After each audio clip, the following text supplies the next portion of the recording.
What up, nerds? And welcome to another Straight A episode of Straight Chillin', the weekly horror movie review show where you chill and we kill, slice, dice, and chop up yet another horror movie. My name is Bob. I'll be your host for the evening. This is episode 514, recorded on Tuesday, February 4th, 2025. Tonight we're talking about another You Pick the Flick. The movie was chosen by your boy Gabriel, and it is The Curve from 1998. Before we get into it, let me introduce everyone else on the show tonight. First up, calling in from Washington, D.C., we got your boy Randeezy. What's up? Spring break forever. What's up, motherfucker? You ready to get into some, what is this, like late 90s, early 2000s aesthetic college bullshit? Matthew Lillard now with less drool? That's not what we want. What? That's substantially less than we want. If he does not drool everywhere in the new Scream movie, it's going to be just worthless. What if he is in ghost form and he's basically like Slimer, just like drooling version of Slimer, though? Just like mysteriously wet on his whole body. Yeah, there you go. We're on something here. Last but not least, calling in from Florida, we got your boy Soju. What's up, dog? Oh, what up? It's your boy Ivy League Stains, boys. Fresh from the old frat party, Alpha Sigma Lambda, you know. Signature fraternity. Part of those are Sigmund fraternity. Alpha Sigmund Lambda. The Sigmund frat house is shaped like a wiener, of course. Of course. It's just a huge It's shaped like a tiger. Oh, yeah. That's how you know they're so ferocious. Mm-hmm. Oh, boys. Are you so ready to talk about The Curve? Big Man on Campus tonight. That's all three of us. Big men. Yeah. On campus. Wait, what? Big man's on campus. Big men have the old 10, eh, Bob? Is that right? Big man's on campus. This is where we Big make man's jokes got the old tangs. nobody could possibly get these jokes. That's what you tune in for. for. Be parsed from that. That's what you tune in Not for. a thing. Thanks for picking this week's flick, Gabriel. We do appreciate the support. Before we get into the review, though, let's tackle a little bit of housekeeping real quick. We do have our February poll currently posted on our Patreon website. Wait a minute. I didn't update this. My bad. March poll. There's a March poll. Son of a... I'm off my game. I'm off my game. Oh, you must be drunk. What are you, a goddamn Nazi or something? Dude, if only. I am painfully sober. If only. It's not the response. That's not the response you want to get to that bump. If only. February poll has closed. Signs did win. Whoa. All right. There we It go. was a close race, though. It was. Yeah, it was pretty close. We're talking about Signs very soon. So we do have a March poll currently posted over on our Patreon website. Juice, this is your takeover poll. It is. Our takeover months are coming in now. Here we go. Juice is first. Yeah, your theme. Juice is Tell us about your theme in your movies. What's going on, Juice? What are you doing? Let me see if I can do that. My theme is, I believe, dark Disney. Right? Was that correct? That is what you That's correct. decided on. That is what you Dude, chose. it's been Yes. weeks, I tell you. So Dark Disney is my theme. And I believe the three movies I ended up picking were Pirates of the Caribbean, Something Wicked This Way Comes, and Black Hole. Is that correct, Bob? Yeah, I'm writing them down as you say them. So thanks. Okay. You filthy son of a bitch. Dirty bird. Oh, I think that's actually the Big Black Hole of Time, actually. Big black hole of God damn, that show was so good. That show is good. What is it? Bored to death Bored to death. Bored to death on HBO. Yeah. Check it out. I will never forget that joke. That shit is so a funny. premier fucking succulent clock ass of time. joke. The big black cock of time. No, you fool. You illiterate. Like, I think they just imbecile. inserted black into it as well. I Yeah, don't think it was like- called Black, or no, No, it it was was Clock. big. Either The big Clock or of black, or Time. just like- Big Clock, Yeah. a Clock of Time, the or so big something. clock. Something. Big clock. I think it was Oh, shit. The black clock of time is like the big black cock of time. Big? Where did you get that? That shit rules. God damn, that I shit almost rules. did a spit take. The cock of time. Anyways, those are my three movies. anyway. Bob, do we know how Let's talk about that instead. those numbers are looking? Yeah, numbers. I got them. So the black clock of time. The black hole movie's in last place, 22% of the vote. Okay. Second place, Something Wicked This Way comes with 33% of the vote. First place, you got your Pirates of the Caribbean, Curse of the Black Pearl with 44% of the vote. Wow, close race though, and I did forget to clarify that it was Curse of the Black Pearl. So yeah, I was. I've always been interested in some darker Disney movies, and I feel like when we were kids, there were a lot more kind of prevalent Disney ones, even though some of them were coming from the 80s and 70s and stuff like that. So yeah, I just kind of wanted to do something a little different. So yeah, I think these would all be fun to talk about. Interesting. Very Yeah. upset you didn't put Return to Oz on this list. Very upset with I it. thought about it, but I'm not as big on that movie as you are. So It doesn't have your boy You are, Yanni I think. Deeps I don't- in it. Huh? yeah. John Deeps is not in it. Thank God. But yeah, so either way, I'm curious to cover one of those movies, and we'll probably have a special guest on for whatever wins. That is a Disney specialist. Steamboat Willie coming Yes, on the show finally. my boy. Finally. To silently mime into the microphone. Get those votes in before the end of February. We'll see what dark Disney movie we're talking about this March. We are dropping minicasts every other Friday over on Patreon. With one slight exception, actually. We're going to be dropping 3 back-to-back Friday Whoa. after Friday after Friday. You're welcome. So your boy Soju and myself both recorded minicasts on Strange Darling separately and just did not communicate very well. So my episode dropped last Friday. Your boy Soju's thoughts on Strange Darling are dropping this Friday, February 7th. Check it out over on Patreon. My thick thoughts are coming in this Friday. Get ready. Wide I'm gonna- thoughts. I'm getting off on being withholding Deep my thoughts. thoughts. Don't give me your thoughts, Randy. I'm not gonna. Don't do I'm not it. gonna give you my thoughts. God, you're such a tease. Check out Soju's thoughts on Patreon. We do, speaking of Patreon, have one brand new Patreon supporter we got to give mad shouts out Hell to. yeah. All right. And this is a good one. Oh, okay. A big, Unlike all the other ones. a huge, gigantic thank you to your boy Trey's Huge Hog. Hey! All right. That is a special day. Yeah. I love getting the support of the huge hogs out there. Huge hogs coming at us. Big thanks to Trey and your huge hog. As is per usual, we owe you the straight chilling salute. This one goes out to Trey and his huge hog. Slap me in the ass. Slapping us in the ass. All With your right. huge hog. All right, Whoa. Trey. Yep. Appreciate you. Hashtag. That is all I got for Patreon. You guys have anything you'd like to plug? I have another guest spot this week, continuing my guest streak on Don't Believe the Hype. Our episode this week is a track called Evil Twin. So that's the Arctic Monkeys podcast that I've been guesting on a lot. They're going through their 4th season, covering the Arctic Monkeys' Second and Sea album.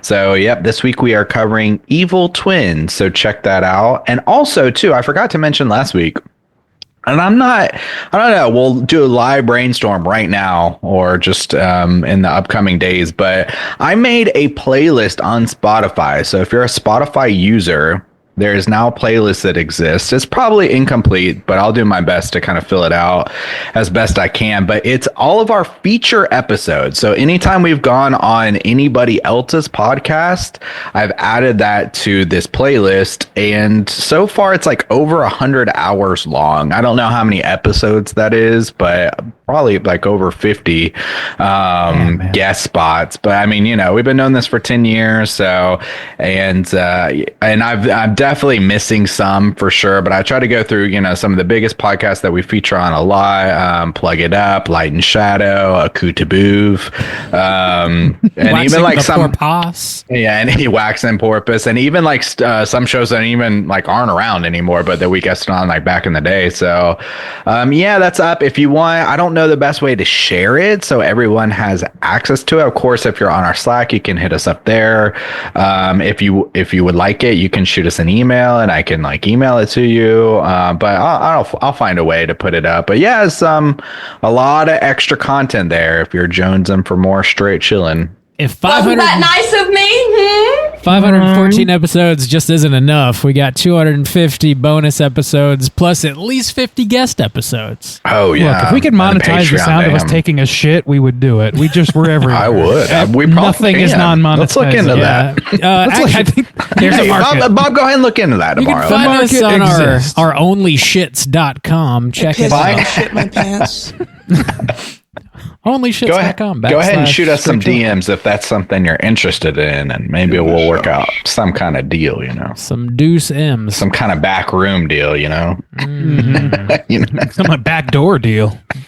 Exactly. Backdoor front room deal. Yeah, I think our house is clean. This house is clean. All right, let's get into the main event. We're talking The Curve, and we're kicking it off with the back of the box. What's on the back of the box?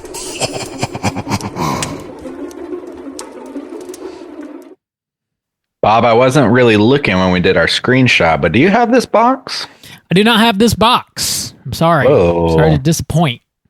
Bob, I will say, since you don't have the box, I'm going to make another comment. There's something new, I believe, that's been added to your shelf that's kind of bothering me. It's like your eye line and like slightly to the right. It looks like some doll with a fucked up face. I don't like it, whatever it is. Take it down. It's a Is it a Leatherface doll? doll. Is it? It doesn't. Can you see it, right? It doesn't look like I Leatherface. see what you're talking about. That thing, but I yeah. can't It really does tell what not it look like looks like. Leatherface. Yeah, it looks kind of like your like nephew or something made you a shitty. Yeah. Okay, that is not. Okay, yeah. Okay, He's that got is the not really what it smock looked like. And the weird face okay. because it's, I human can see flesh. it. Yeah. It looked more disturbing from further away. He doesn't have a chainsaw, though, which is kind of confusing, right? Yeah. Well, take it down, Rob. Well, Bob, Throwing it in the bothering trash. me. Yeah, we won't have this. The Curve box, I'm pretty sure it exists, probably on VHS or DVD, maybe both. I don't think it ever got Blu-ray or 4K. But this was, I believe, it went straight to television. Oh, really? Yeah, I believe so. didn't know that. But it is rated R, came out in 1998 with a runtime of 1 hour and 31 minutes. Alternatively known as Dead Man's Curve. They ended up changing that name because Dead Man on Campus came out like 7 or 8 months before this movie debuted. So very similar plot, That's- very similar name. It's a shame because that is a way better name than just The Curve. Yeah. Yeah. And Dead Man Like, on what Campus. the fuck does that mean? It's better Yeah, than Dead Man on both. Campus is not as good. Yeah, it's the best title of the bunch, I'll tell you. Big Man's on Campus is clearly the Big- best title. Big Man. Mangs on Big campus. Mangs on Bob. Campers. And really nice campers Just on so- And campus. a really nice camper. Makes me think of Bob. Do you remember the Jambulance? Do you remember that? Oh my God, the ambulance. Fuck. I remember that. Somehow Big Mangs on Campers made me think of the Jambulance, which was an ambulance that a church that was around the corner from my house growing up purchased and painted and called it the Jambulance for some Christian thing. I don't know what they're doing with it, but It was like lime green. Yeah. I'm sure it's in an impound lot at a police station right now, evidence style. But That's probably accurate. Yeah. The Jambulance. My God. It's just Dude, we need to get, if we ever get a straight chillin' mobile, we're gonna call it the Jambulance. I don't think I could do it. doesn't apply really. Doesn't really apply. Just covered Doesn't in the apply to sacrament. Jesus either. Well, It's really just, yeah. No, it doesn't apply to anything. I wasn't It might implying apply that to it doing did, but- ecstasy in New York. Hey. Las Vegas is where I was going. hey, you want to come jam in the back of my ambulance? Hey, I've got drinks in my ambulance. You want to come drink in my ambulance? We could, with me? you guys could take it to Overlook. We God smoke damn. big old joints. It'll be great. I jam for Jesus. All right. Dan Rosen, your boy Dan Rosen, everybody knows him, wrote and directed this movie. This stars Matthew Lillard, Michael Vartan, Randall Battenkoff, Carrie Russell, Kevin Ruff, your boy Ben Livingston, My boy Goche, Kevin. what's going on here? Ron Livingston's weird brother Ben is in this. Really? I don't know if they're actually related. Oh, okay. But probably because Livingston. Most likely, some would say. Plot synopsis brought to you by IMDb is as follows. 2 college students kill their roommate and make it look like a suicide. That's it. There you go. Thank you, IMDb. Boys. Yeah, that is a... I'm sorry, go ahead. Have we seen The Curve before? And would you recommend folks at home check it out? Randeezy, kick us off. Yeah, I was not aware this was a thing.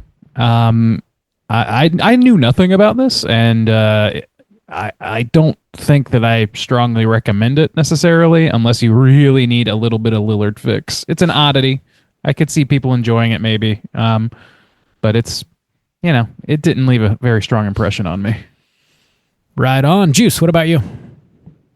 No, I never heard of this before, and I feel the same kind of way. I wouldn't really recommend this movie. It's very 90s, and it definitely has that Lillard action going on. So, I could see where someone might be very curious about this film, but unless those things like really pique your interest, I would not really recommend this movie. Bob, how about you? Would you recommend this? No, it's a skipper from your boy Bob. Yeah, I think this is a hidden gem that needs to stay buried. hidden. Yeah. I mean, Jim kind of implies that you like it. So I don't know. This is a hidden turd that needs to This here's a hidden turd. Let's go ahead and bury that turd right on back up. Bury it back up in your ass? Is that What? No. What? Just you need to suck it right unshit back this up. turd? Jesus Suck it Christ. right- Please don't start. Go ahead and pinch that one off. This one needs Jesus to Christ. stay constipated. God damn. Sorry about it, Gabriel, but it doesn't sound like much of a recommend from the Straight Chilling crew. But we're going to be spoiling the shit out of The Curve, and here comes your warning.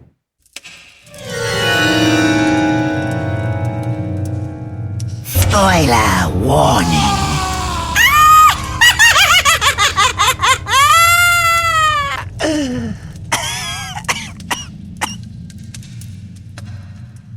Oh, Bob, do you have a convoluted plot synopsis for us?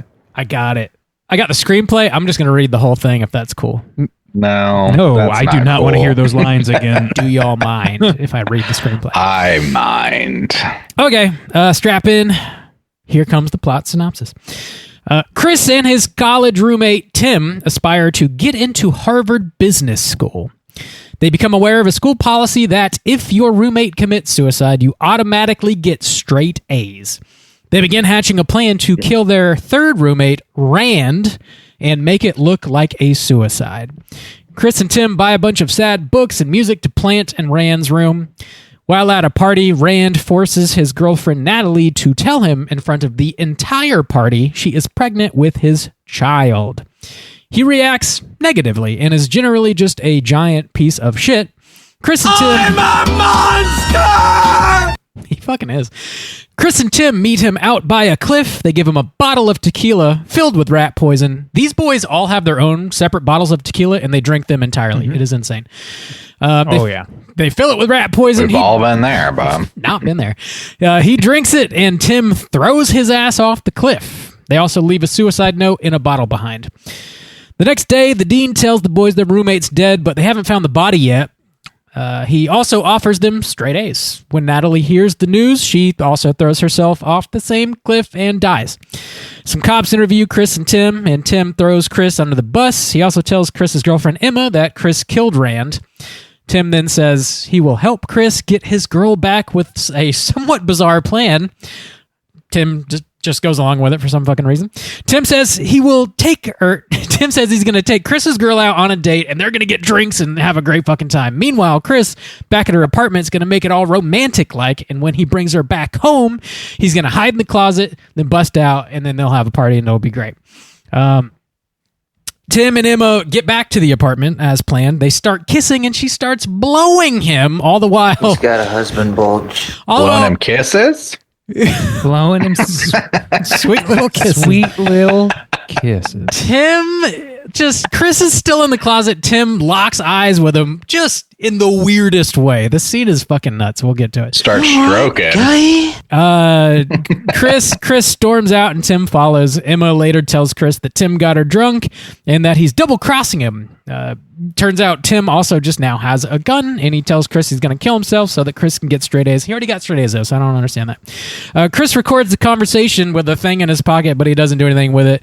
The climax happens back at the cliff where Chris pulls a gun on Tim. Did you write with a thing in his pocket in your synopsis? I ad-libbed that actually. No, Okay, all right. It's like He's got a thing. You could probably pick up a thesaurus, my guy. He's got the thing in his pocket. Tim thinks that he and Emma are finally putting a stop to all this by going to the authorities, but then your boy Rand, surprise, reappears at the very end. Tim and Emma Tim and Emma have been playing Chris and back him up against the cliff. Rand wasn't dead. He just went down to West Palm Beach to chill for a few days. Tim tells Chris to kill himself. He tries, but there are no bullets in the gun. Rand takes the gun, loads it, and holds it on Tim. Surprise! Chris and Rand are actually fucking over Tim. They push Tim off a cliff, and I guess Emma really just didn't know what the fuck was going on here because she seemed like she was definitely with Tim, but I don't know. It's all she doesn't know what's going on. I don't think. Yeah, I'm getting really confused now. I'm starting to think about this. It's a very confusing. They all end up getting straight A's, and they get into Harvard. And Rand says he's going to major in drama because he was acting, even though he was not really in the movie. Roll credits. Dude, it's fun.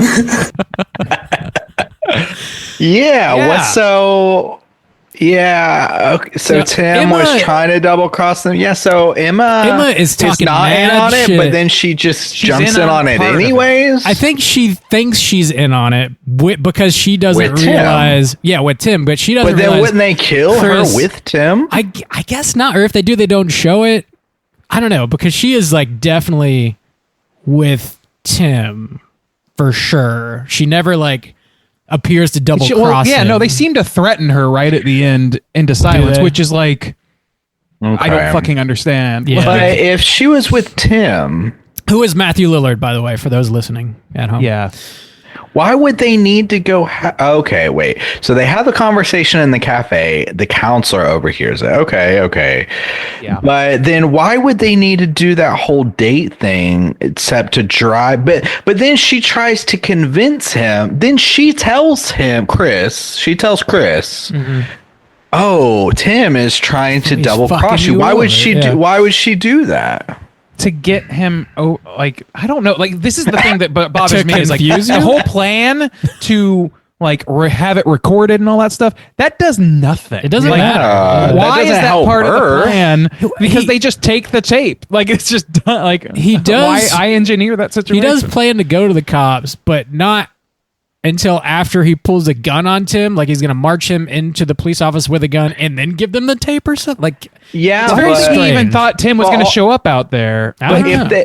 But if they want to blackmail him, or no, not if they want to frame him, then they should have just done the plan without the double cross. There is a double cross, but like they should have just done the plan without Emma telling Chris that Tim is trying to set him up. They would just set him up, right? I mean, why wouldn't they just go to the party, shove him off a cliff, and make it look like a suicide with a suicide note? Bam, done. Like, I don't know why you wouldn't just do that. Yeah, why I all the don't- double crossing? I don't know. I don't. Yeah.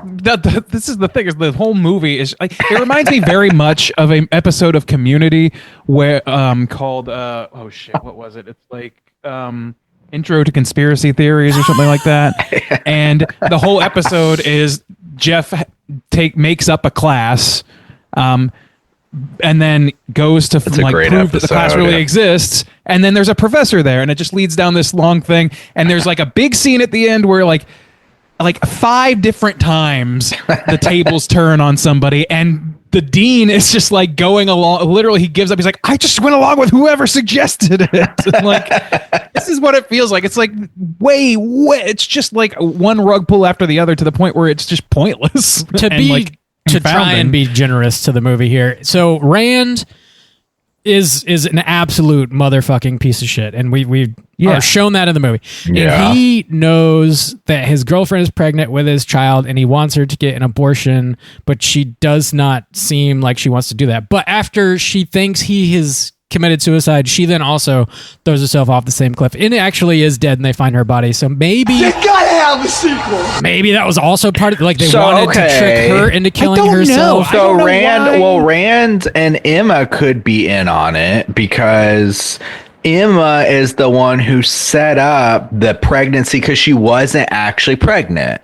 So Rand and Emma could be on it together. So I think she was pregnant, but there's a scene where I believe Emma gives her like She a gives Plan her the B pill or whatever. Okay, well, no, okay. she initially like there is no Right. baby at all. Like she's not pregnant. No, yeah, she's not pregnant. I thought she would because she had the pregnancy test, and then No, she but gives she, her they like show- Renee gave her that, or Carrie Russell rather gave her that. Emma, Like, yeah. I immediately like for that Emma was in on it was something that I picked up on pretty quickly. Mm-hmm. But here's the thing: is like everybody except for I think Renee is in on it on some level. Everybody in this movie is in on it. There's just like 4 levels of it. You know what I mean? Like there's 4 layers of deception going on.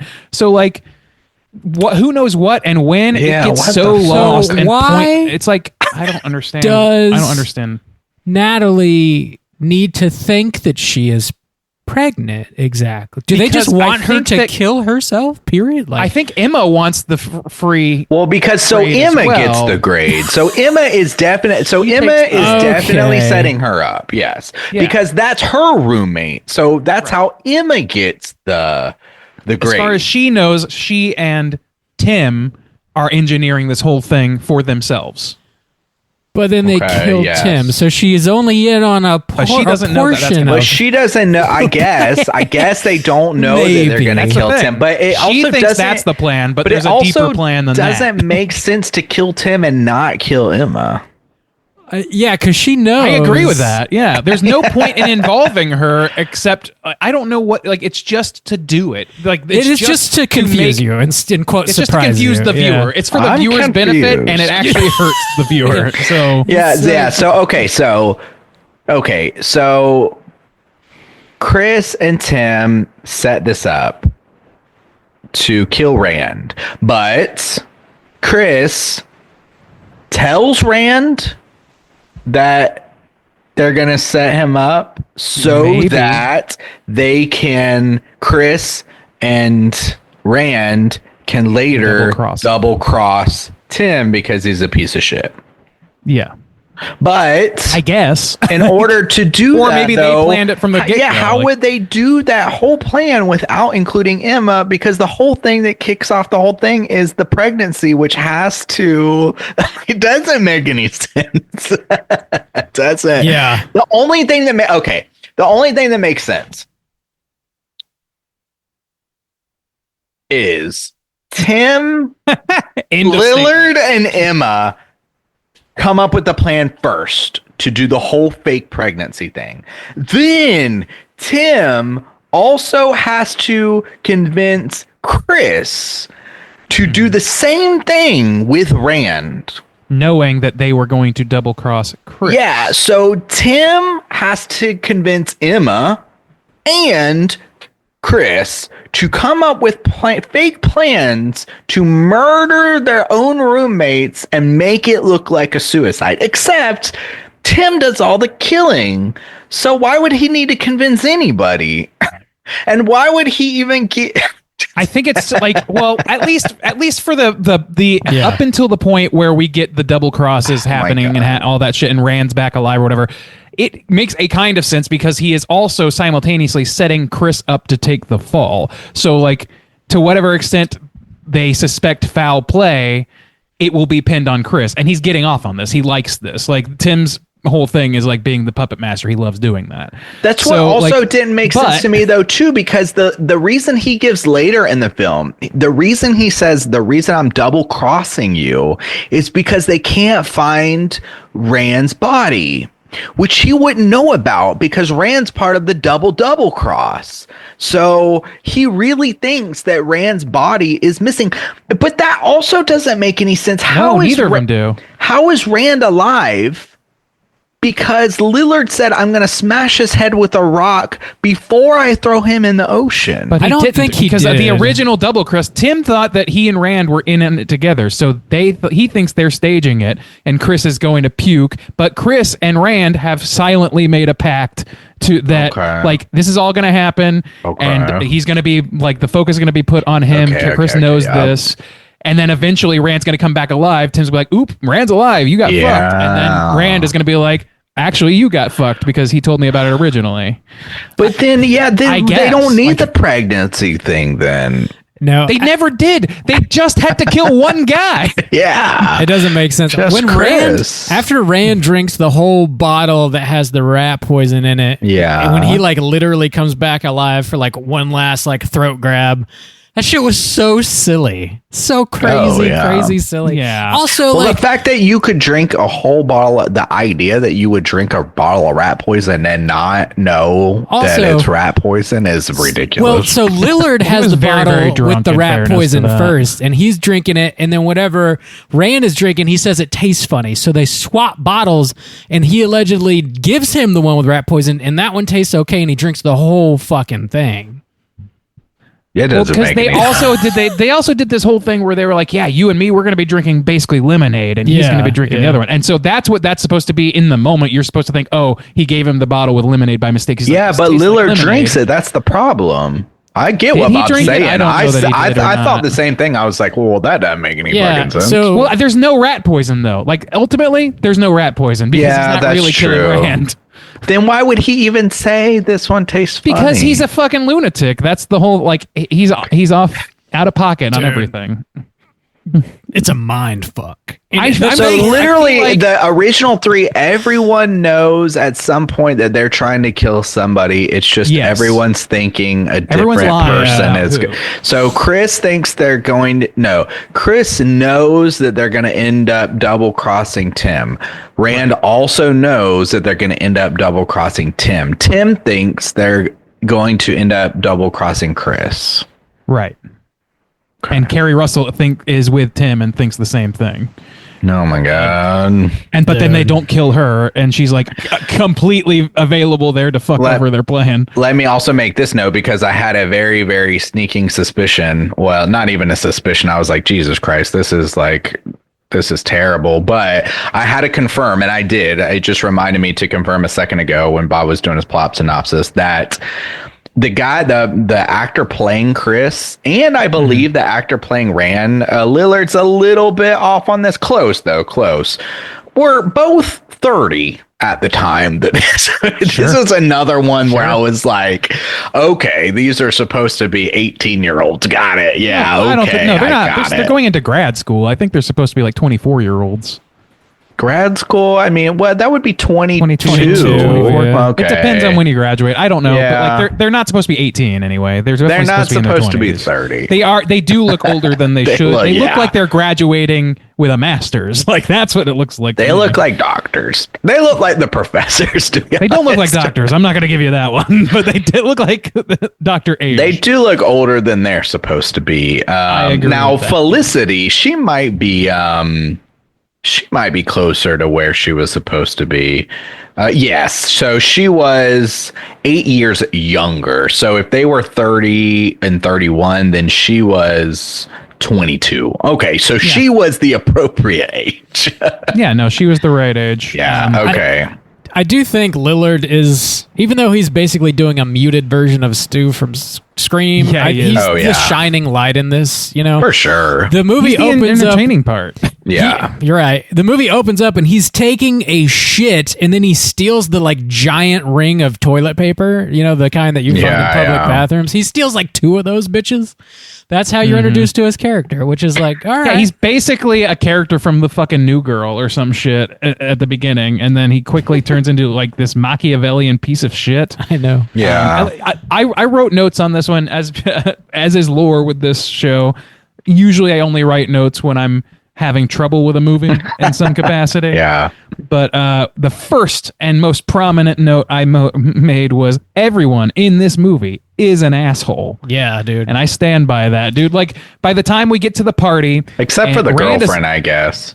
No, I think she's totally... Like, she's low-key an asshole. Like, Okay. like, first of all, because eventually we find out that she's in on it. She's trying to kill people, so fuck No, you. not Emma. I mean the one no. that was thought she was... Yeah, no. yeah. I agree with that. she's an but I was innocent, not yeah. convinced when I wrote that she would not turn out that Be way. involved. I also wasn't sure she was going to be like in the movie that much. Yeah. She was. But she like wasn't, Lillard's to like be just fair. like making out with these like his roommates' girlfriends and shit randomly, and they're just doing it. Like some of the shit that happens in this is like fever dreamy and not in a good way, especially not for a movie that really like makes its money on creating a mystery that should be solvable. And first of all, it's not. It's just convoluted and confusing. But while you're trying to figure that out, they're also just acting fucking confusingly weird. Like, who the fuck is okay making out with their friends, their boyfriend's roommate as he walks up and just him just being like, "What was that about?" Like, what is that? Who the fuck does that? You told me you were pregnant, and then Well, they she weren't told me making that. out. Didn't she give him a kiss They on were the kissing. cheek? No, it was a mouth kiss. Was it? I'm pretty sure. I don't remember, but I I I like they're thought it was a sitting there. kiss on the cheek. It was him trying to convince her to tell him about the baby and trying to convince her that he wants a baby.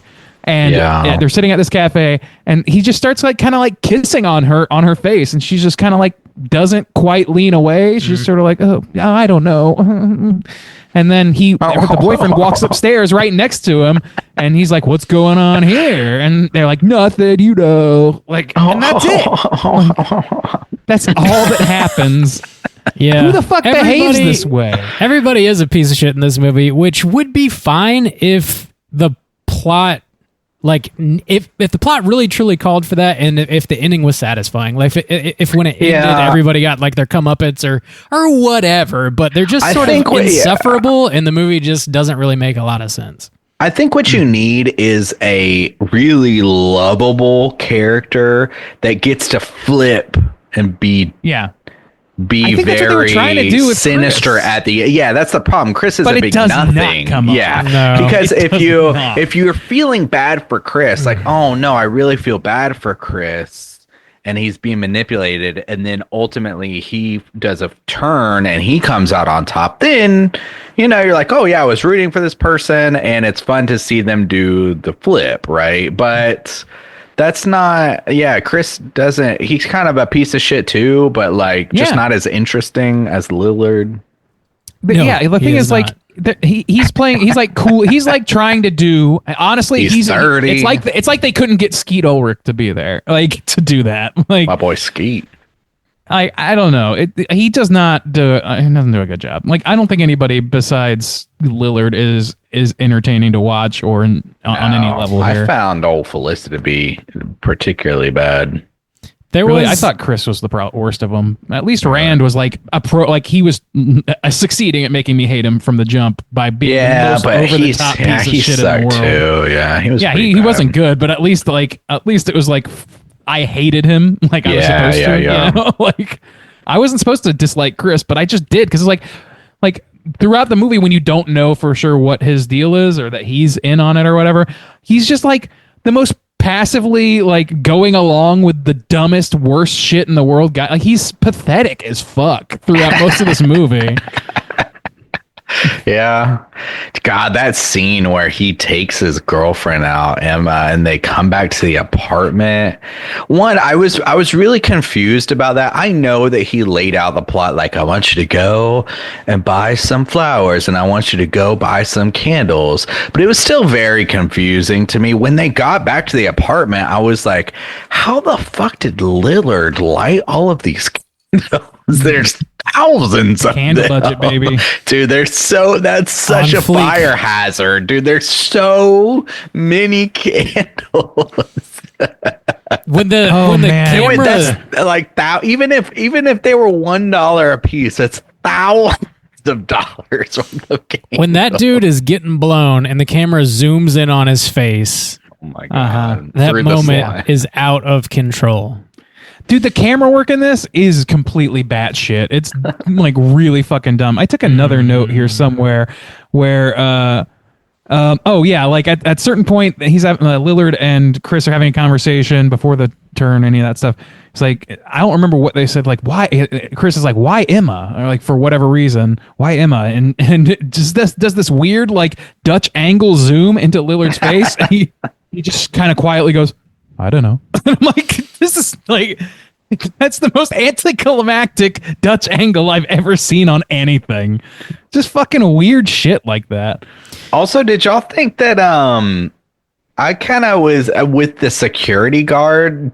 I thought they were kind of trying to do a Dewey type They were of trying to do situation. it too. I was Okay. going to say that same fucking Yeah, a thing. lot of this really just seems to be trying to capture some It's Scream watered down success. Scream. There was an ounce of like meta at the very beginning of this movie, and I was like, oh, are they going to keep doing that? Which they didn't really, but the Which part? when they're talking to Chris, I believe is in the therapist's office, and he's asking for like recommendations on like sad music and sad books, so dude. he can like keep an eye out on his roommate who he thinks might be suicidal, and if he starts listening to or reading any of this stuff, then he'll know. And I think the very last thing the therapist says is like talking about movies, and he's like, anything that's from a first time writer director, oh, I just hate all that shit. And this movie is from a first time. Yeah, no, that I did notice that actually. Now that you say it, It was a The little one that stuck out- cringy. I was like, It's a little oh, cringy, man. The one that stuck out to me on that though was her saying any music from the 80s is depressing. I'm like, Yeah, fucking hair metal, what? Michael Yeah. Jackson. What the fuck are you talking about? This seems like Any music not even from low hanging the- fruit. It's just fruit that like has Just fallen say onto the The ground Cure. and rotted already. Like- And that's such a weird thing too, because it wasn't that far removed. Like it's really, it's like it's really weird for me. I know that maybe they were more distinct, but if I said something like, okay, it's 2025. If I said something like, music from 10 years ago, like 2015 is really depressing. Like what a weird statement. Like that doesn't. It's so, like blanket sweeping. Like she's giving a lot of specific examples, specific bands, specific movies and stuff. Not Yeah, all The of which I Cure. agree with, but like The Cure makes sense. Like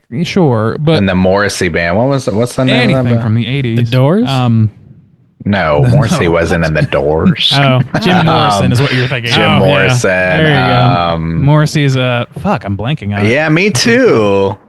I am human and I need to be lavish. The Smiths. The Smiths, thank you. The Will Yeah. Smiths. Just like everybody else. Also, that does. fucking therapist or whatever is just full on giving a blowjob to a Twizzler at one point. Did y'all Dude, catch that? Oh, yeah. while breaking it to them that their roommate. She's always got candy in her mouth, though. It's because they're trying to like make a thing. There's a running gag about her trying to quit smoking, and by the end, she's smoking again as Rand is laying out his I don't think we're I getting the got big that. reveal. No, because they also point out the Nicorette patch or whatever. Oh, and yeah. shit like that. God, that just doesn't fucking matter at all. It was just weird It to me doesn't that matter. she was blowing a lollipop at one Yeah, point she was- too. She was Blowing going to it. fucking town. Damn, that girl loves her a fucking Twizzler. Fuck. Rand at one point tells this fucked up story about how he like ditched his high school girlfriend who friend zoned him, and then like he said he was gonna pick her up for prom, and then doesn't, and then gets a $10 whore and takes her to prom, and they take pictures, and the girl like killed herself or something. It's like this really fucked up story that was actually Tim that did it, which I guess That's was supposed to be a reveal at some point, but Yeah, but everybody here's sucks. I'm sorry. You're like, I don't know who. It doesn't fucking matter. Like, really. I believe it of both of you. You guys both suck a lot of dick. But the thing about that's another weird camera moment. I don't know if you remember this, but like when he starts telling that story, they're sitting in this crowded bar with a bunch of like college kids behind them drinking or whatever, and as he starts telling it, it all goes dark behind him, and they do a slow zoom into him, as if it's like the most important thing in the world. But it's like too subtle to matter. Like I barely noticed it, and it's like that story doesn't like. Yeah, it's a kind of a tragic story, but it's just fucking weird. Like I don't understand what the point of him saying it is. I don't understand what the point of the story is itself. Like what does that reveal about him? What does that reveal about Rand? Just the like, oh, he's got a mean streak in him, and that Tim doesn't know when to shut the fuck up or something. But like we already know that. Yeah, it's not. It's just not very interesting. It seems kind of hack to me. Yes. Now, I will say, I would like to say one positive thing about this movie, other than Lillard. We did praise Lillard, but when this movie started, like the first 10 minutes before things just that, you know, a lot of the really bad acting comes in and things get really confusing. I will say, I thought that this premise was solid. I agree. Just the idea of, you know, especially around this time, the 90s. I mean, we're having like more kind of things kind of like this, especially popping up in the media and stuff like that. Especially after Columbine and stuff, like these kind of school tragedies. But like the idea that you get a good grade because your roommate kills themselves and that becomes a murder plot. That's interesting. That's a good, if somebody said, hey, I wrote a script and this is the premise, I'd be like, that's cool. That's clever, man. Like that's a good idea. It is a good idea. I think it's a good, even as a double cross. I don't have a problem with the bones of this movie. It's just the flesh. Well, I have a problem with the bones, not the elevator pitch. The elevator pitch rules. Yeah, I mean, but even I guess the double cross and even the idea too that the girlfriend is kind of in on it is like somewhat interesting because like she planted the pregnancy thing. Like if this were a better written movie with some better characters, even that I'd be like, okay, yeah, the girlfriend's in on it, and that's a big reveal because you think she's innocent, or she maybe at some point you think she's in danger, but she also wants the grade too. Yeah, I can get down on most of that, but it's how they, it's how they flesh it out, Bob, that makes it really bad. I'm all about the stairs in this movie, but I'm not about the hardwood flooring. That's what I don't like. You want carpet, you want shag carpet is what you want. Wants a bearskin rug. I don't know, man. Like there's some good things to this, but like the premise is probably the chief among them. Lillard is pretty good. I also wrote that I really did like that little soliloquy Lillard did about how guilt is for kids and all that stuff. Like it, like that shit. Like I don't understand this smoking in this. I don't know if Winston-Salem fucking sponsored this fucking movie or what, but they smoke like fucking crazy in this. But like I just kept hearing him say that, and I was like, yeah, this is like psychopath talk, like guilt's for kids, blah, blah, blah, all this shit. Like, okay, yeah, justifying like insane behavior because you don't have the capability to feel those things. That makes sense. I don't know. I liked little things like that, a few little things.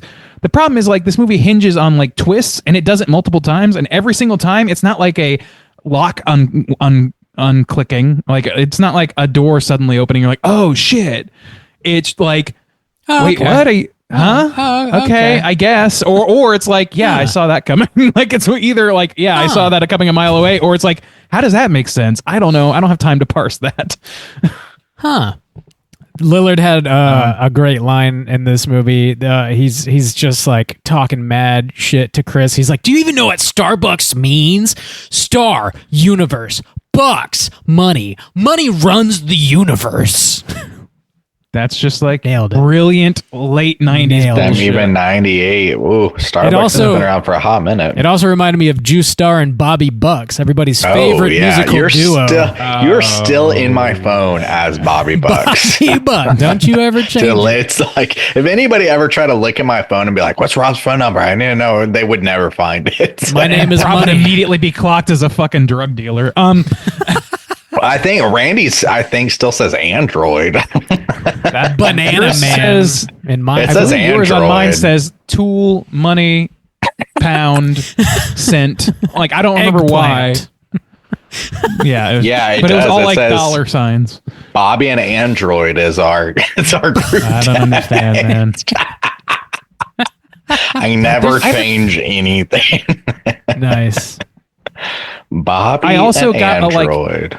I got some like fear vibes in this movie. Yeah. Wahlberg's Fear. Yeah. where it's like That's- it's the tone that they're going for, but not quite hitting. Like it's Not that shooting just audacious wide enough, really. of the thriller. Also, but also to that having kind a of character twist of you actor, don't like, know really big who's- digging into it. Yeah. Yeah, that too. Nothing, Yeah. almost nothing about this really made me go like, oh my God, like even Lillard feels reserved and he's like the craziest motherfucker in the movie. And you're like, okay, well, he could have done a little more. He's at like a 7 for Lillard, maybe.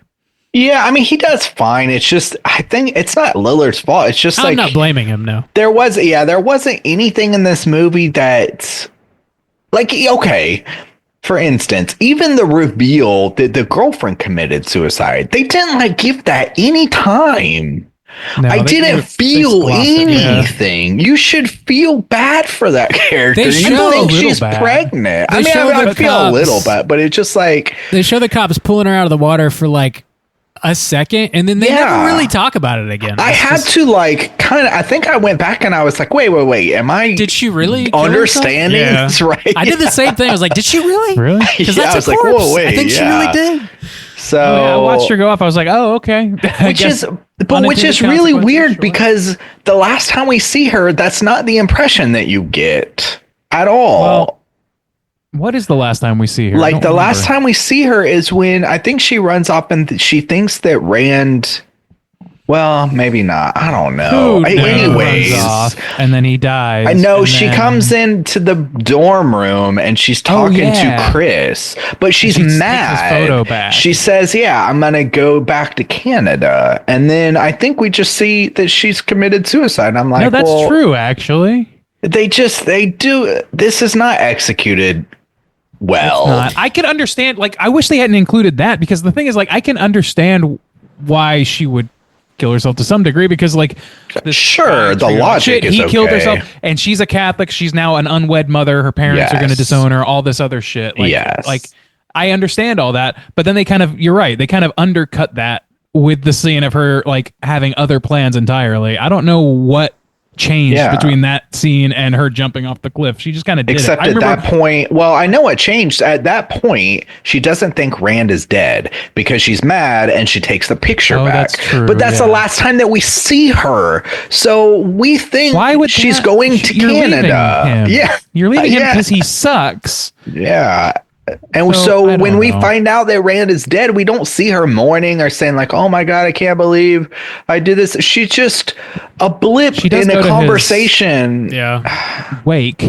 I Yeah, guess so. they give it no weight at all, and it should. I have thought a that lot. was yeah. I thought that was going to be better than it was. So that was another point that I started to like, where each time they had this candlelight vigil and they just added a picture, because Yeah. first it was Rand, but then it was her, and I thought that they were going to keep doing that, like more people were going to kind of keep getting caught up in this web, and I was like, okay, that's kind of therapist. darkly, yeah, it's like darkly Yeah. funny, but that was the last time, and I was like, oh man, they didn't do that. So I Yeah. thought that's where this movie was headed. I thought it was going to get to a point where I thought Rand really was dead, but they couldn't find the body. So people keep getting desperate and keep trying to kill other people in these convoluted ways, and it's going to kind of be a dark comedy, but it wasn't. Yeah, it doesn't. They I mean, tried we're- for comedy a few times. We're though. essentially Sorry about wrapping this thing up. I was gonna say any other major Yeah. points. We're kind of doing it already. The crux of this movie is like a double cross, and then a bunch of other things happen that you could never really be able to parse out on your own. And then the end is just a different double cross, and you're like, okay, well, we saw that in the first 15 minutes. It's just kind of done again in the last 15 minutes, and you're like, okay. Not much Yeah. really double cross changed. after double cross. I was like, oh, Yeah. Tim and Chris Okay. are in this fucked up thing together. Oh my God. Yeah. He's framing Chris. Oh my God. Yeah. And then another, and then another, and then another. It's like, okay, diminishing returns. Yeah. Oh, yeah. Randy, kick us off. Rate this bad boy out of 5. How do you feel? So yeah, we've complained a lot about this, but like I said, there are a few things I liked about it. The performance from Lillard was kind of muted stew, which didn't quite fulfill what I wanted out of him. Like, if you're gonna go stew, go full Lillard. But he was going pretty hard with it, so it was not unenjoyable to watch. I really hated everybody in this movie, and from the moment like they went to that party and they interacted with the disabled guy, and Tim ripped him off for $10, and fucking Kerry Russell does nothing to stop it, and neither does Renee, and neither does fucking Chris. They all just kind of like let this dude be manipulated. I was just like, I don't like anybody in this movie, and I suspect all of them of foul play at this point. Like, that's really what spurred on this thought to me, is like, okay, well, not one of these people is trustworthy. And so from that point on, I pretty much immediately clocked Kerry Russell as being like in on it or whatever. And there were several scenes that kind of indicated that. But like, in order to cover their tracks on that, they just kept like flipping the fucking, like spinning the rug around. And just, the diminishing returns are too much for me, man. And then the look of the camera work was most of the time fine, but then they make really weird choices with it sometimes. The characters are not well acted. Like, we were supposed to pin all of our hope, all of our care on Chris and like Renee and Kerry Russell, but not one of those people besides Renee had any of my sympathy. Pretty much, I just didn't trust Kerry Russell. I didn't really suspect Chris, because that was like, they're not going to like do 4 twists, and they did. But like, he's just not selling it for me at all. And then Renee is just not given the proper weight, I don't think, to really like get where she needs to be. The best thing she does is create somebody for Rand to be cruel towards, and for no reason, just to give you that hatred of them, and can sort of understand like their logic of doing this initially and all this stuff. I don't know. It just, the Dewey cop, like talking about fucking reefer and shit, like, it was cringy. That's my banh mi sandwich line, is that fucking pot scene. And like, oh my, I don't know. I could go on and on about like all these little things that just kind of bothered me. But there were little things I liked. There was an N64 and a Game Boy in this movie, so Nintendo paid up for the penny. Plus a half star. Mm-hmm. There's Vince Vaughn was on the dartboard. I believe it was Vince Vaughn. That was pretty funny. It was, yeah. Trivia. You nailed it, Randy. Yeah. The coppers were not funny, but I kind of laughed at them trying to make them funny. When he said, "You're making me regurgitatious," I was like, that's some comic book horse shit. I like kind of love it for all the reasons they don't want shit. Yeah. I don't know. The smoking, so much fucking smoking. I don't know, man. It just seems like it's trying to be kind of edgy, but ultimately it's just kind of confusing and strange. I'm going to give it, I think, a 2. I think that's where I'm at with it. 2 from Randeezy Juice. What about you? Yeah, as I said before, it's kind of a shame, because I mean, thinking about it, there are like some things that in a movie that's a little bit better acted or executed would hit better, I think. There are these little moments of comedy that could have hit a little stronger. Like I said, the premise is solid. Lillard is solid. And the comedy is almost there. Like, it could have been there. And it's got some weirdness that could have been more impactful, but I think it all just kind of falls apart. It gets way too complicated.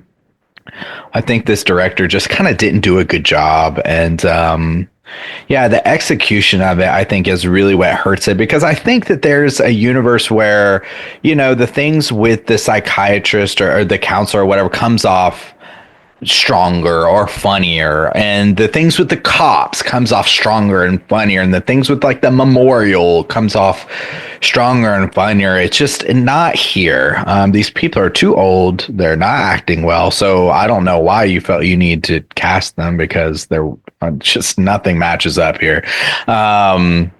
And yeah, everyone's kind of a piece of shit. And I'm not going to lie that in the first like 15 minutes, I kept getting Chris and Rand mixed up. I was like, damn, these white boys just look the fucking same. Goddamn white I just boy. couldn't. So that was even kind of confusing me about who the fuck was who and how they were like intertwined together. I don't know. Something about this movie is just naturally very confusing. They did not do a good job of like leading me. I felt strained kind of the whole way through. So I'm going to echo Randy. I'm also going to give this a 2. Bob, how do you feel about The Curve? Pretty much on the same level as you guys here. This movie, like the really like the only emotion I experienced while watching this was like annoyance. Like I was just annoyed by the characters and like by the plotting. And you guys seem generally interested in at least like the baseline plot of like, should your roommate commit suicide, you get straight in. I thought that idea was stupid, but if it was like portrayed by characters that were really selling it, and you know, I was somehow able to find an emotional inroad, like the innocent girl who thinks that she is pregnant and commits suicide, like that should hold weight, and it doesn't. So there's just like no access point for me, and I was just annoyed at all these really shitty people treating each other in really horrible ways. Lillard has a couple funny lines. The detectives have a couple funny lines. I just felt myself bored as fuck, and like I kind of couldn't wait for it to be over. And then when like the big reveal happened, it was like kind of like whoop-de-fucking-do. Like I just did not care at all, honestly. And like even like we were obviously a little confused on like the inner workings of exactly who knew exactly what. And I think that is on the movie for not doing a good job at the big reveal at the end. But also at the end of the day, like if I were to watch this again and like really like pay even closer attention and like try and parse it out, like the juice is not worth the squeeze. The movie's not interesting enough to like even care to do that. Like I just don't really care. It's a 1 star. I think this movie sucks. Sorry. Wow. We haven't had Bob this riled up since the lodge. Yeah, it is not this good. Is good. Sorry. Goodness gracious. Bob get it under his skin a little bit. Yeah, 1 star really for Lillard only. That's about it. That's enough. Sorry, Gabriel. We love you. We just don't love this movie. Yeah. So that's going to put it's a nice oddity, though. I don't regret having seen it just for like, I don't know. It's a weird thing. For the cast of this movie, especially Lillard, 2 years off of Scream, and he's been in bigger horror movies and gone on and stuff like that. To never even heard of this to be asked to watch it, that's not a negative thing for sure. Yeah. A totally off the beaten path Matthew Lillard movie. Yeah, solid. Yeah, solid pick. That's going to put our aggregate here at a 1.6. And whenever you guys do choose a movie for us to review, it's been a rough couple weeks. It has. For the patrons, It really has. I think the past 3 weeks has been like a 1.8, a 1.8, a 1.6. It's 1.5. Come on, guys. 1.8, 1.8, Come on, 1.8. Come wow. on. Now. 1.6. Yeah. Come on now. Why you gotta do us dirty like this? Well, one of those was Wolfman. That's not on anybody. Yeah, that's not. No, that's except for fucking Jason Blum. That's on you. Well, yeah. Whenever you guys do pick a movie for us to review, we do give the option to send over a voicemail or an email with your own thoughts and ratings. And Gabriel did send over an email, so let's hear what he has to say about The Curve. All right. Oh, you're gonna get ready to feel kind of bad. All right. Too late. Hello again, Straight Chilling crew. I picked The Curve 1998 because I just had to get Matthew Lillard's hidden gem talked about on the podcast. He has so many quotes and one-liners that would make a good audio soundbite. I hope you gentlemen during this viewing felt 90s thriller nostalgia and dark comedy galore. I've heard multiple people call this movie Stu from Scream Goes to College. And like Psychotic Stu, Tim is definitely straight chillin'. See what you did there, my guy. Whoa. That's the name of the show. Whoa, wah, wah, wah, wah, wah, wah. His snickering laugh and facial expressions throughout crack me up every time. I first heard about this back in 1998 because I saw Lillard on the Keenan Wayans show talking about how this movie was a big hit at the Sundance Film Festival. And me being a big Scream fan, I had to watch it once it was available to buy on DVD. Some moments that director Dan Rosen did do very well, including the monologue talking about the horror prom date, while the crowd in the background get darkened out and silenced, the quick to camera zoom in shots of Tim and Chris during the police questioning, the multiple lighthouse sequences, and the hiding in the closet blowjob scene. The music soundtrack is decent. We didn't talk about that. Neve Campbell. Neve Campbell name drop was fun. Another fun name drop was Mr. Baseball, Tom Selleck. Species 1, Species 2, laugh out loud. All the other roommate characters are all obvious pieces of shit, including Ernie, the security guard. Carrie Russell very quietly and slowly falls into cooterdom. I like Dana Delaney as Dr. Ashley, trying all the ways to quit smoking. And by the end of all the chaos, has her ashtray full to the brim. On first watch, I never did see all the twists and turns coming, and that's pretty much the selling point for me that makes me give this movie a 3, but Matthew Lillard's performance and Carrie Russell's curls give it an extra 1. So my rating is 4 Gilbert grapes out of 5. Whoa, 4 out of 5. That is 4 stars out of 5. That is quite higher than that curly hair is carrying a lot of weight. Yeah, she did look good. I'm not gonna lie. I remember old Felicity from back in the day. I mean, she's a pretty good actress. I've seen her in a couple things that I. She wasn't good in this, but not in this though. I think you were about to say great, don't and mistake then me. stopped yourself to say pretty good. Pretty good. She's a great. She's pretty good. Pretty good. She's great. She's pretty good. She's got a great, pretty good career. Yep. Yeah, she's good. Not in this though. Thanks for picking this flick, Gabriel. Glad that you really dig She's it. good. Yeah, it's good. She's good. She's good. She's good. I don't blame you. It's like you Hey, don't want here's to a insult your question. mom for cooking you a meal. Like, yeah, it's good. It's good. It's good. It's good. Oh yes. Oh, it's that's good. It's real good. The higher pitch you I get, like the it. worse it actually I is. really like it. Real good. Thanks. It's good. Thank Real you. good. That's really good. Eat fast. Pretty good. Just what I wanted. Here's a question. Yeah. They did this. They had this poster in this movie that they paid special significance to, and I just realized that what's on that poster is also the tagline, and it is, "You don't win silver, you lose gold." Now, you tell me what the fuck that has to do with anything. Brother, I just my don't, I don't gosh. know. Also, what to say. too, oh man, I forgot to talk about how cringe like all that. Again, this dude's supposed to be like 20 years old. All the like dick jokes about him not being able to like get a boner and shit. I was like, what? This is so weird. Man. Also, like, you're watching your girlfriend blow a guy in a closet. You can come out of that closet and say, "Hey, don't do that." Hey. Get your dick He's out of that manipulating you. And I know that he had a longer game at this point, but at the time I was just like, this guy is fucking pathetic. Maybe Go out there and just be like, hey, fuck you at least. Maybe he unlocked a new kink, and that's his cut closet. Yeah, he likes to lock eyes. Maybe you he's know? maybe he is a very, very willing cuck. We just don't know. Hey. The science isn't there. Don't do. Hey, you better stop. Please don't. Please, I'm here. It's the first time I've got It's a boner bad. in 6 months. That dude cranked one out in the closet. That's why I didn't come out immediately. He's like, oh yeah, That lit all boy's these doing it into candles and it bully really porn. paid off. The candles are so many. There's so many candles. You need like 20 tops. Yeah, Wow. well, Like, Juice, I mean, Damn right. I feel sorry for your wife. Only 20 candles. Are you kidding? You got to have 50 minimum. Jesus Christ.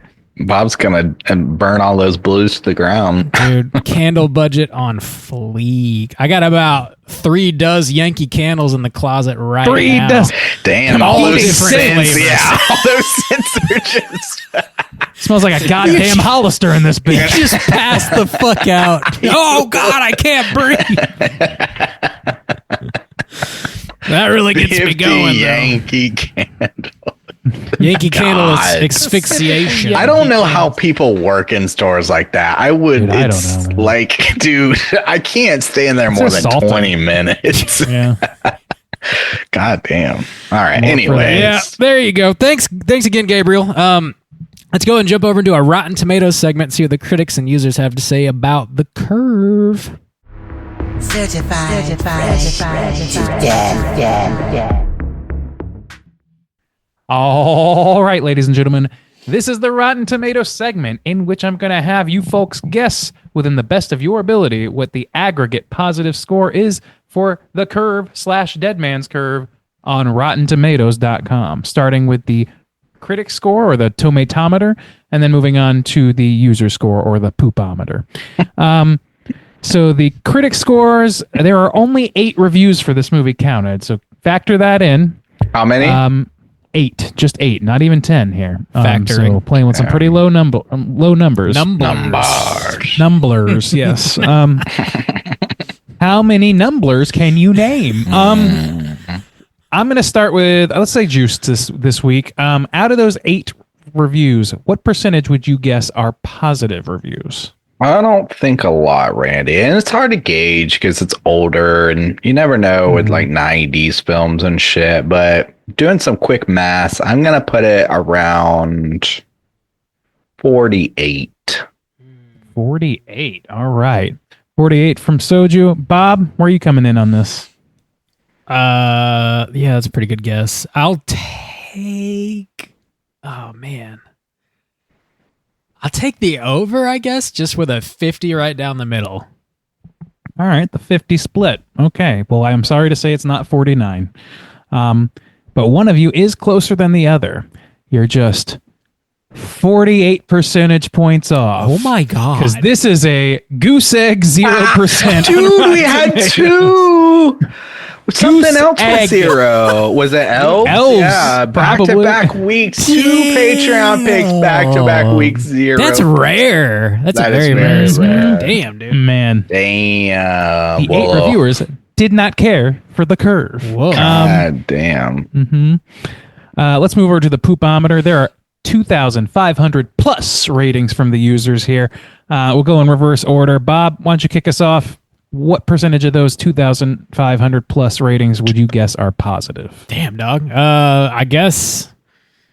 Let me reevaluate here. Probably on the lower side of things. I guess if people saw Scream and then caught this with another like Lillard Goes to College movie, I could see people being pretty fucking disappointed in this. But like I said, I believe it went straight to television. I don't think it got a theatrical release. I don't know how there's a blowjob scene. How did they do? Okay, whatever. Well, I mean, there's no peen guess on the cable was screen, out by that Randy. You know, it was, No peen on the screen. Keep your peen off my screen. I'll take a 30%. 30 percentile from Bobbert. All right, Soju, round us out. That critic number's really throwing me off. If it was somewhere around where I thought it would be, then I would guess that the audience score would be higher. I don't know. Like Gabe putting it at a 4, it's kind of throwing me off. So I think 2,000 people are gonna say, "Hell yeah!" Oh, Jesus. But no, What I really think that they're Give going to me go a your little number. higher. So Bob said 38. I'll go. I'll take my old 48. I don't know. I like that number tonight. The old 48. All right. Well, you guys are significantly closer this time. One of you is just 6 percentage points away from the correct answer. That correct answer is 54%. So, Soju, you're going to take this one here. That's hell yeah, sweet. That's a fuck. Oh yeah. That's a fuck. We're not skeeting tonight, Bob. Bob can't get We're all just cucks in a closet tonight. Speak for yourself. cucks in a closet. Cucks in a closet. Sniffing our Yankee candles. Just passing God the damn. fuck out. Oh my god. All right. So yeah, 54% was the correct answer there.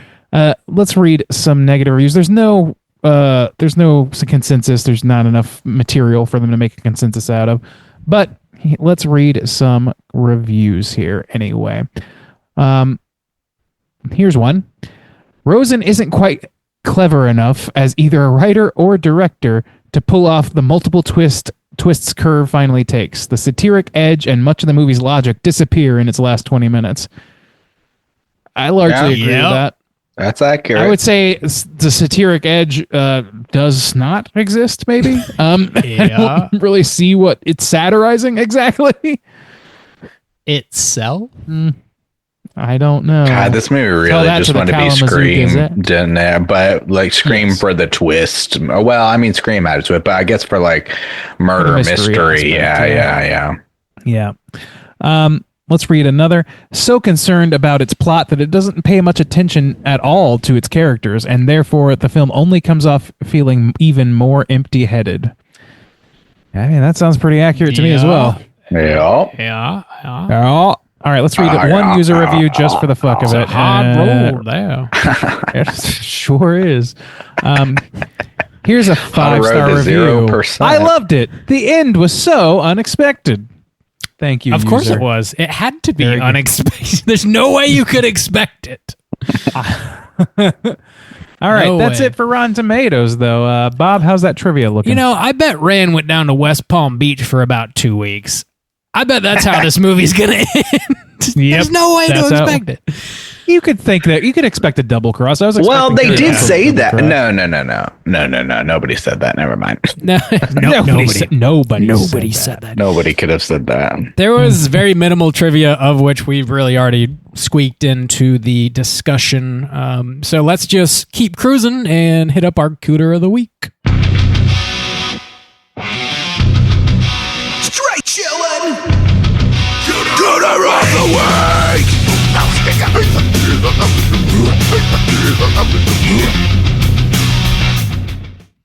Juice, what is a Cooter and why do we hunt them?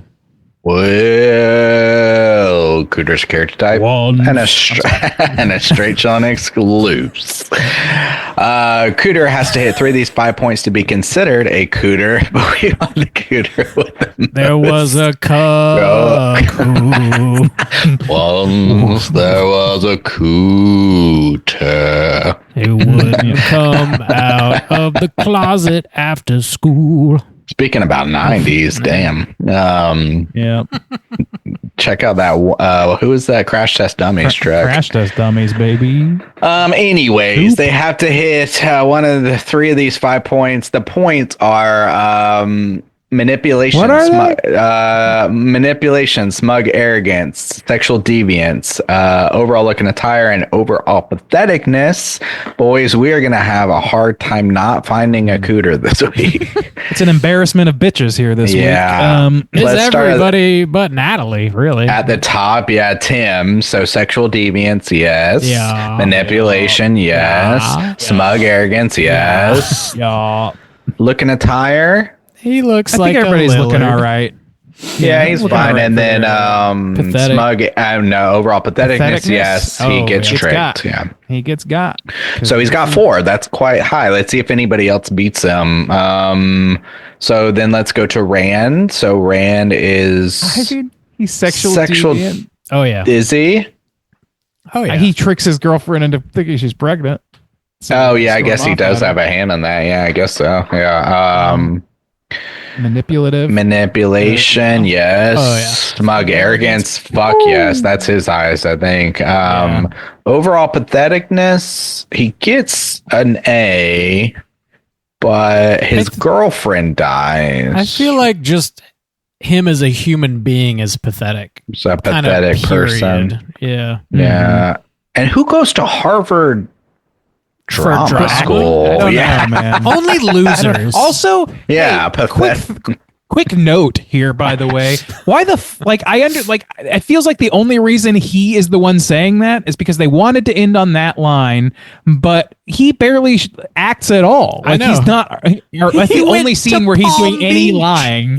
Like, Well, you since could the say he beginning of was the movie. acting. Okay, he was acting at the party because he knows his girlfriend's not pregnant. Playing drunk is like the lowest level of acting, though. I don't know. I mean, just like being mad in general at his girlfriend, acting like an asshole. I think he just. But like the thing is, like, I feel like that line should have been delivered by Chris logically, but they couldn't do that by Chris because then they would have tipped their hand. Yeah. Because He they was wanted a to murderer. like, cut back and forth and make you think that the plan went according to plan. It really was And then just they're like, trying to "Oh, no, do Chris was another in." meta thing that landed with a Yeah. fucking thud. You're like, I think I'm going to go to Harvard for drama. drama. Like, okay. Yeah. Okay. That makes a lot of sense. Dumb. So he just hit 4, 2. Like, is that Harvard right? even known for the I would drama also- program? Like, you're going Do to they have murder a people drama program? so that I'm you sure they can have study one, but I don't drama at Harvard. Yeah, dude, What? it's a university. You can Who study drama. studies most- drama I'm sure you anywhere? can, but like, who fucking Christ. can? Oh, you went to Harvard drama. Like, what, you don't fucking Oh, yeah. get the fuck don't out of know. here. This But I- movie. This Anyways. fucking movie. Next is Chris. So also manipulation, yes. Uh-huh. Patheticness because he watches his girlfriend blow another guy. So that's pretty pathetic. Also, I mean, I think he liked it. well, So then sexual deviance. jokes 'cause- on them. The thing is, like, he's ultimately betraying both of them. Is it? So I guess he just kind of. Huh? I think they were fine with it.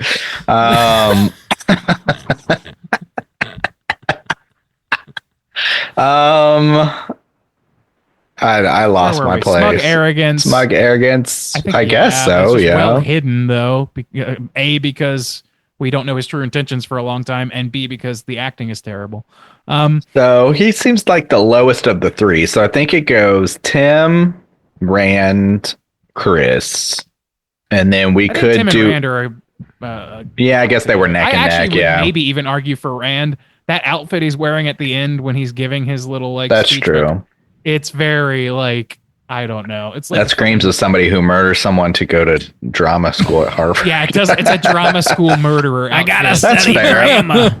That's fair. That's fair. Okay. So I think he might hit all the points, but he's not as strong on some of the points as Lillard Yeah. is on his. Okay.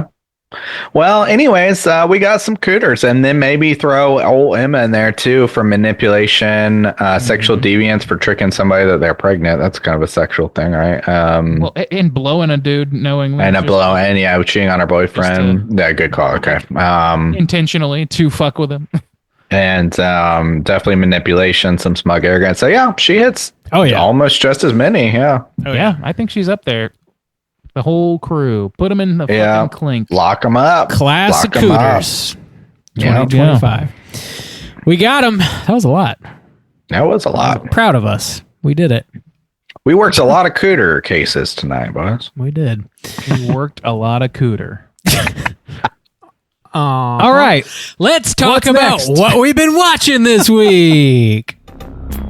Hey gang, what you been watching? Randy, what you been watching?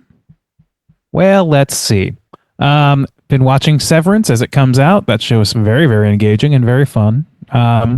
Been watching Lost, like I mentioned last week. Season 6 is still probably one of the weaker ones, but it's gotten a little bit better, a little bit more enjoyable to work through. Still, it's on the weaker end. Once I get to the end, I'll have an reevaluation of that probably, but I don't know. Anyway, The Wire. Started rewatching The Wire with a couple episodes. I may jump over to the Treme ship instead at some point. Dude. But I just finished Treme and started The Wire. oh my god, We are the same. we same, you me same. Yeah, but Beck wanted to watch The Wire, so we started there. I watched the Royal Rumble the other night, which was quite good fun. I did not win the pool.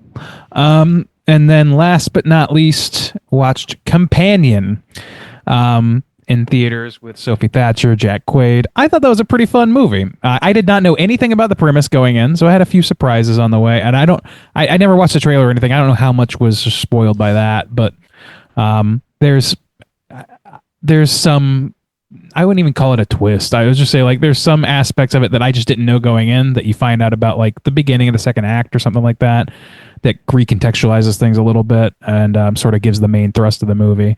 So it's not even really a twist. It's just something that I just didn't know and that they concealed right up front. Anyway, that said, I enjoyed it a good deal. I thought it was a lot of fun. It's not groundbreaking. It's not hyper original, but it is pretty good. And the acting in it is good because I like both of those actors. Actually, the entire cast was pretty good in that. That's it for me. Cool. Juice, what you been watching?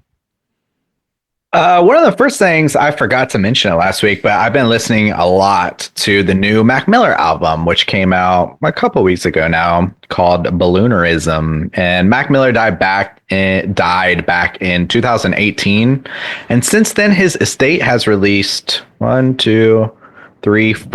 full albums after his death. Damn. And 3 of those are some of my favorite Mac Miller albums. Are you sure he's dead, or is he just hanging with Elvis somewhere? No, yeah. Apparently, he had a studio in his house, and he was one of those guys who literally has just thousands of songs. Apparently, and there's other producers like Madlib that he worked with that say I've got a whole Mac Miller album that we did together. He just worked. He worked.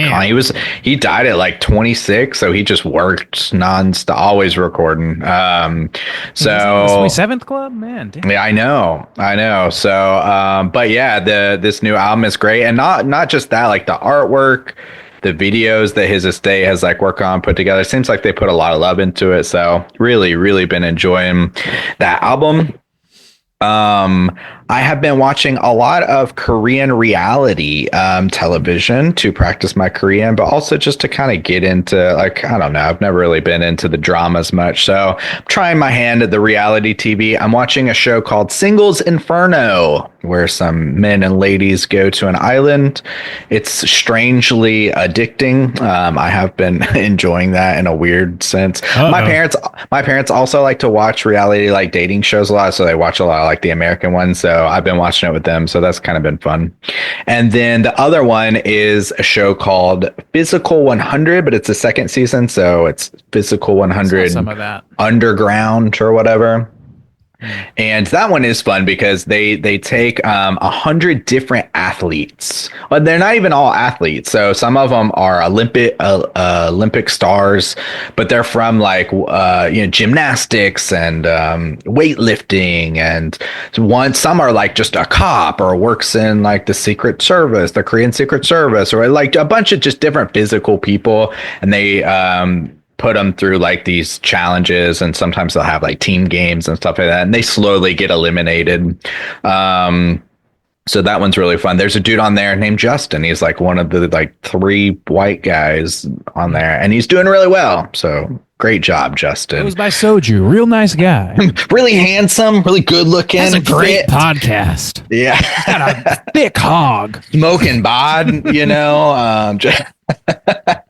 but no, yeah, I've been enjoying that as well. But other than that, I haven't. Yeah, it's just been reality TV these days, which is weird for me. That's not really my go-to, but that's all for me. Bob, what you been watching? I'm watching Randy pet his new pup, which is adorable. I know, adorable. Right, behind the scenes, if you want to see a cute little puppy, check it out. That's not a brand new pup, right? Oh yeah. No, he's today, 4 months old. Not 4. Yeah, okay. 4. Yeah. 4 months. No, I meant brand new, a week. You haven't got it within a week. Okay, got third it. one. No, I had. Yeah. Okay. Let's make it sure. Yeah, he was behind the scenes motivation. YouTube, check it out. Not be in the lap. Cute puppy.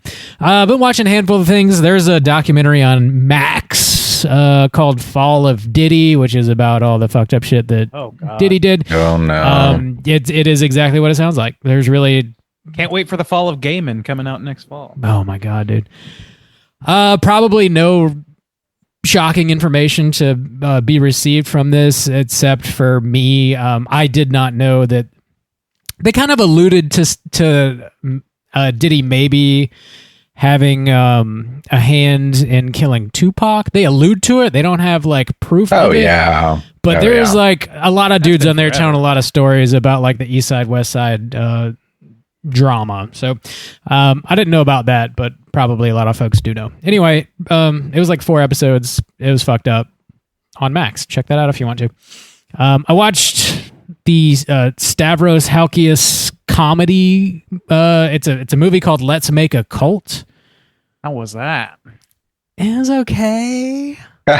I didn't love it. I think it's going to be on Hulu soon. So if you got Hulu, just wait a week or so, and it'll be on there most likely. He's in a cult, and then he starts to make his own cult, and there's a couple gags, but the humor is very one-dimensional, and it got kind of stale for me. It was all right. I like his stand-up, though. I think he's a funny dude. I just didn't really love the movie, unfortunately. It was He okay. cracks me the fuck up with his stand-up, but yeah. Yeah. It was okay. Like I said, already been watching The Wire on, I think, episode 10 of season 1. I haven't watched it in years, so been enjoying rewatching that. And then also, I saw Companion in theaters and enjoyed that one quite a bit. I saw the trailer like once. Of all the new horror movies that came out, we covered Wolfman. Yeah, I know. Yeah. Yeah. God Wanted to see that damn. Lee Winnell joint. It wasn't the worst one that came out in January, but it definitely wasn't the best either. Yeah, Companion solid. I would definitely recommend checking that one out in theaters if you can. Sophie Thatcher and Jack Quaid are just phenomenal leads, and like Randy said, everybody that rounds the cast out are also really great. I kind of thought it would be a little more surprising, I guess, than it was, but there are some interesting things that happen in the movie, so if at all possible, yeah, avoid the trailer, avoid reading about it, and just sit down and enjoy yourself. Yeah, good stuff. Check it out. It was somebody's directorial debut too. I'm blanking on his name right now, but for a first time out with like a feature film, solid. Definitely look forward to whatever they do next. Cool. Drew Hancock? Drew Hancock, thank you. Yeah. Appreciate you. I think he's written a whole bunch of stuff, but this was the first feature-length film that he had. Whoa, that's like our boy Michael Felker, you know? Yeah, Well, boy. except editor. Yeah, edited a bunch of stuff. Shouts outs to you, boy, Michael Felker. That is about all I've been watching, boys. We do have 2 voicemails we got to get to, so let's jump over to our Hotline Screams. Hotline Scream.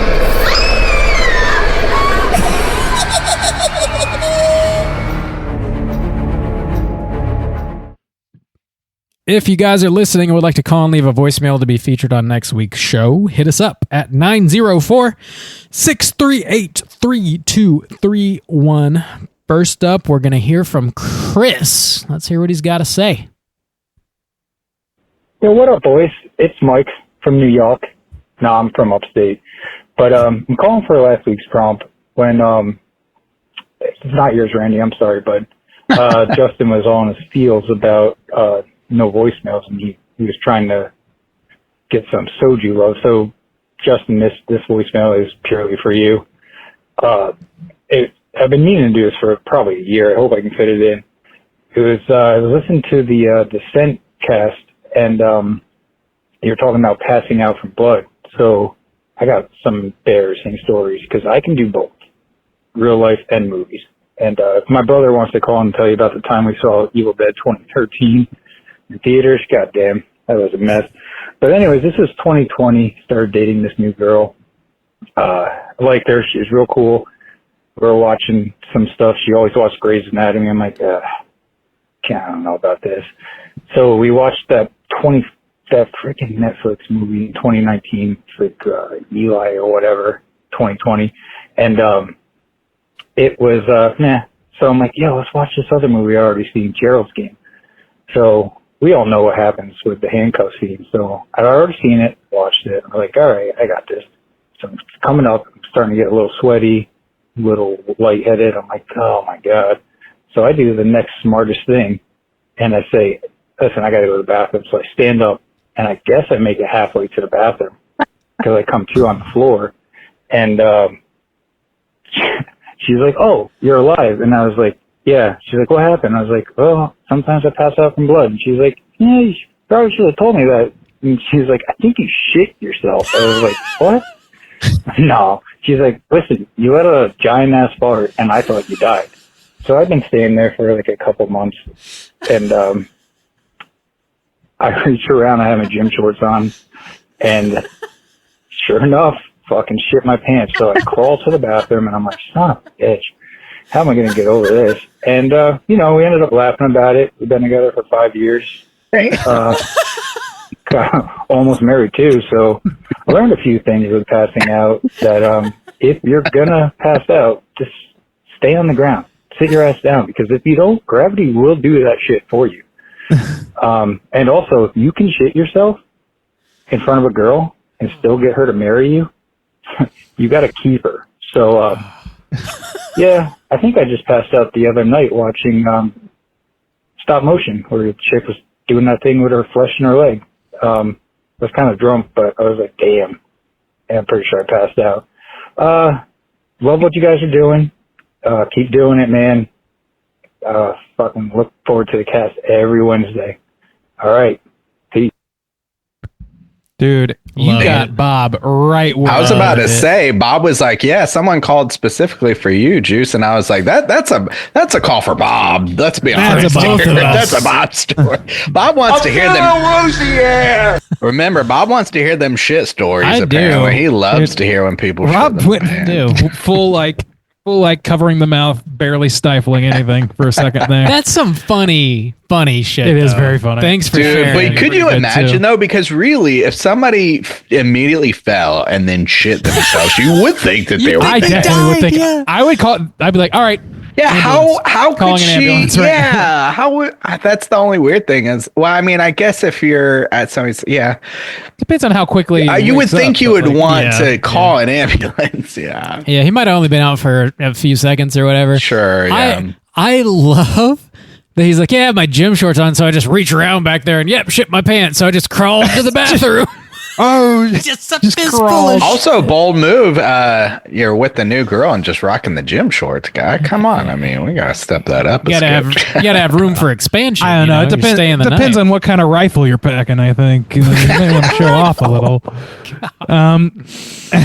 I thought that was a dig at him not having much. Okay, no, I got you. I know what you're saying. I know what you're saying. Well, if you got shit in your drawers, maybe don't flaunt that. I'm glad it all worked out, my guy. Actually, it's weird. Movie blood does not bother me at all. And actually, the other day, a friend sent me.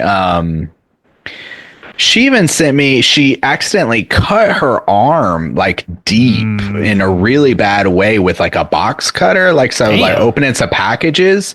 And so it was a real wound, and it like you could see like muscle and shit, and it didn't bother me. It's only like in person.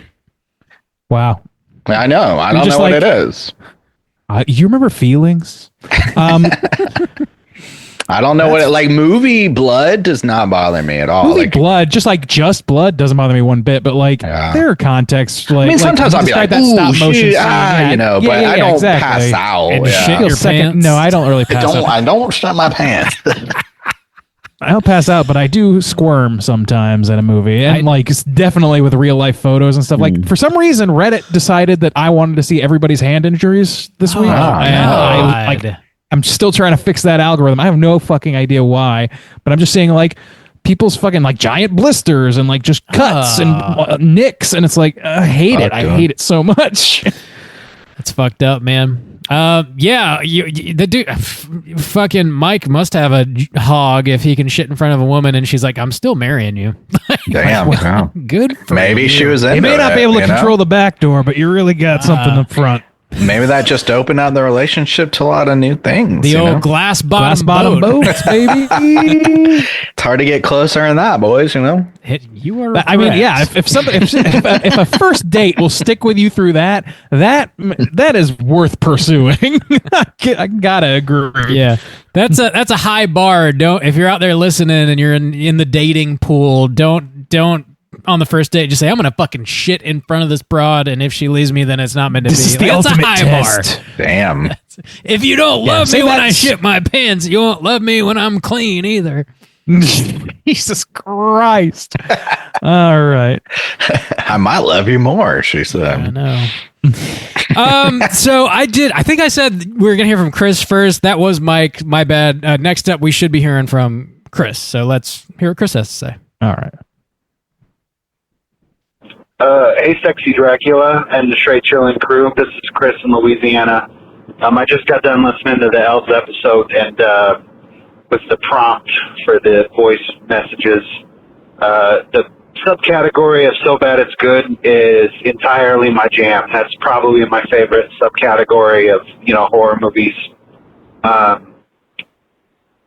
In fact, or just, movies that were just weird in general, like all through high school. The more salacious and weird the movies, the more that was what I was into, like the Greg Araki, Doom Generation and Nowhere. Those were like my personal favorites all through high school.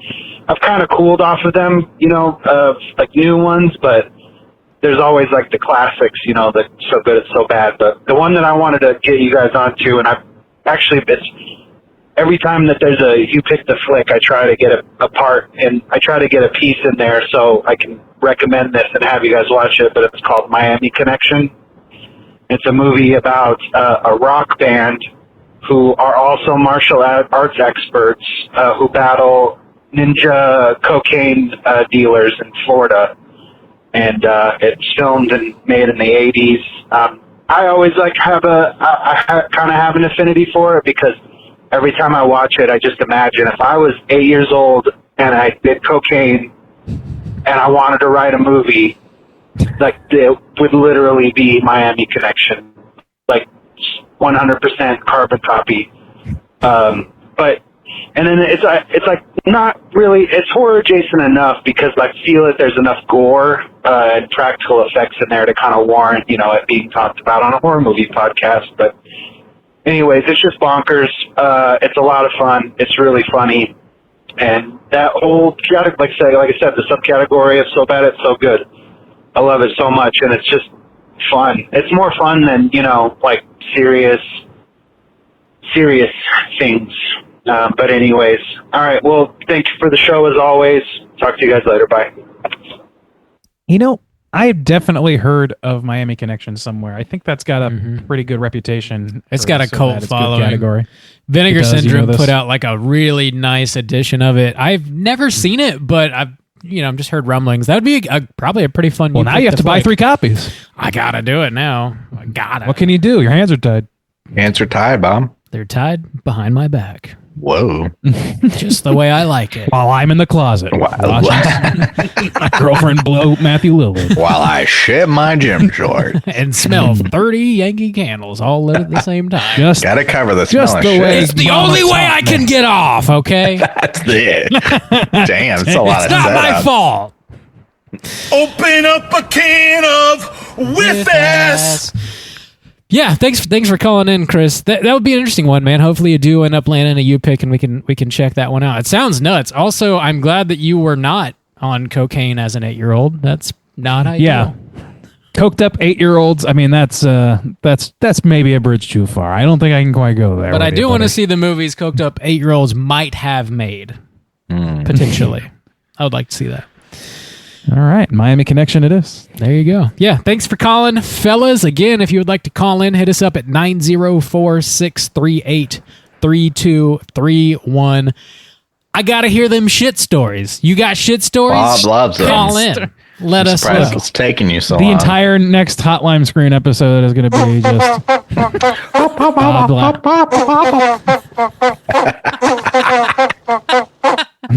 just 90 minutes of that. Just 90 minutes. Yep. Me going. Bob's going to be so anxious. He's not going to want to cover the film. Oh, we got to get to the voicemail segment. Can we do it first? We got 28 voicemails. We got to get to them.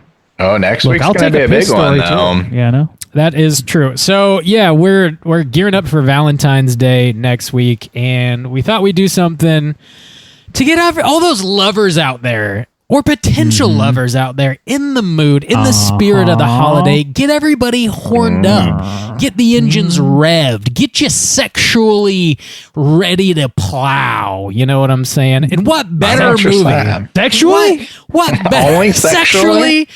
emotionally. I want to mentally plow you. I would just like to, clean out my front porch a little bit of the snow. We're trying to help you guys get the strawberries in the buttholes. Girl, I'm about to mentally plow you. We're going to plow mental style. Emotionally plow. And what Man, better movie? Sounds like I need to cook up a new story for the Slack. That's what it sounds like. Yeah. You got a long plane ride ahead of you, buddy. That's true. I expect gold. That's true. I'll write a whole Bring novel. a messenger bag to conceal your dirty doings. What better movie to get you ready, to get you in the mindset to emotionally and mentally plow than Twilight from 2008? Whoa. What could be better? Go. That's a big one. Wow. Also, too, on that note, It's my big dick, so everybody get ready fucking now! Randy wants some piss stories. Apparently, Bob wants the shit stories. How about we just have a Hotline Kinks? Damn, Actually, yeah, we should bring that back. We got a I guess we Valentine's could. Day If coming it's up. Valentine's, that's a good reason. But I just like a shit story does not need to be romantic. I know that. That's nuanced for everyone. I'm trying to kind of balance out both of I you. hear That's what I'm trying to do. If you don't have like a Trying to shit give story, options here. call in with a Hotline Kinks. It's been a while since we've done that. Valentine's Day is a perfect time. What are your kinks? What are you into? What have you? Some Yeah, crazy tell stuff us you've a tried crazy out, sex story. Yeah, what kind of crazy? I have thing a happened? daddy kink. Tell us that. Okay. That's one of the OG Hotline Kinks. That stuck around a long time. Somebody sent us an email. If you want to send us an email, then yeah, you can call in and leave us a voicemail. Or if you would like to remain anonymous, which makes perfect sense in a situation like this, you can send an email over to straightchillingpodcast. Email would be less anonymous. Well, if you don't want people to hear your voice, like we would read Justin, shut up. That's our fucking. We're gonna know regardless. We'll see the number you well, call. not really. It's a email. phone. I mean, I'm not going to look at somebody's phone number and know, like, ooh, I know who that is. But Justin, somebody's we email need to fill out the dossier, okay? Oh my God! Let them. You can we need as send much intel as possible. You can send an email if you would like to straightchilling with a G podcast at gmail.com and just let us know, like, hey, I'd like to remain anonymous and we won't say your name and we'll read it. Or you can use a voice distorter. Yeah, Scream style. Get the ghost please face. call in with a voice distorter and tell us about butthole pleasures or whatever. That would be great. Sydney. What's your favorite sexual position? And then I'm going to reverse it, and it's just going to be Bob. Reverse it like that's possible. Hey boys, so I got this thing where I like to surround myself with 30 Yankee candles and I light them all at once in a closet. Yeah. All right. We already know that, Bob. We're talking about Twilight from 2008 next week to get everybody really fucking horny. Also, if everything goes according to plan, we're going to have probably the one person on the face of the earth that knows literally more about the Twilight series than anybody else. Our good friend Caitlin. Join us. Oh, she's going to be on the show. Oh, yeah. If you weren't already horned up enough, Now that you should, really that are. should really take you over the top. Prove yourself! I will not. Many people say straight chilling in general is an aphrodisiac. They put it on before Many they're people gonna say plow. that. I've heard it. I've read it. I've seen it. Between the three of us, one of us is definitely your type, no matter who you are. So we've got that covered. We're all so different. Yeah. We're really we cover good the at whole Every range spectrum of person We've got exists it all. within these three white men. One of us will hit it. Yep. You like weird laughs? Bob, he's got you covered. You like alphas? Talk to me, baby! Soju's right here. You like so, boys petting dogs? We got Randy on the screen right now. Whoa. Who doesn't like that? Yeah, that's great. That's the winner right there. You like extra drool? You like it dry? We got it all. We got everything. I like it dry! Oh, man. Famously like it dry. Check out Twilight. Get ready for next week's show. Hope everybody's real horny and having a good time out there. That's what I hope. Call in 904-638-3231. Also, I finally recorded a fucking like voicemail greeting for our Hotline Scream. That's been an option? Yeah, I didn't. I've been meaning to do it for like, I don't know, 8 Like a years. Like a voicemail message or whatever. So when you call in, you get a greeting before you leave a voicemail. Does it sound like this? That's exactly what it is. This is the right number. Call in That's and like see one what of my it is. favorite bumps. It's so perfect. Yeah. Yeah. All right. I think that does it, everybody. Have a good week, and until next time, keep fucking chilling. And of course, when I say skank, I'm talking about the ska dance.